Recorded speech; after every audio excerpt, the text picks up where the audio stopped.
হরি ওম। জয়গুরু।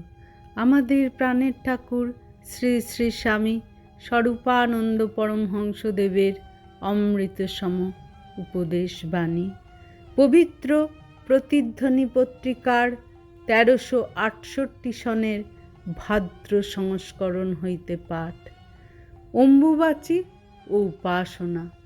অম্বুবাচীর সময় ব্যক্তিগত বা সমবেত উপাসনা বন্ধ রাখিবার কোনো যুক্তিসঙ্গত কারণ নাই। কথিত হইয়া থাকে যে এই সময়ে ধরিত্রী রজস্বলা হন।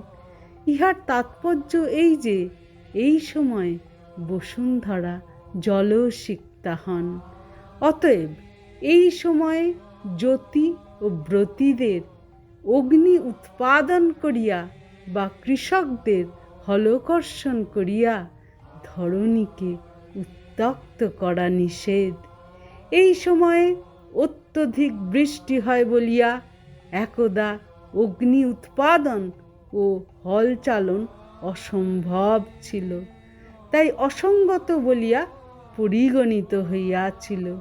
কিন্তু এজন্য তোমাদের ব্যক্তিগত বা সমবেত উপাসনা বন্ধ থাকিবে কেন? হরি ওম।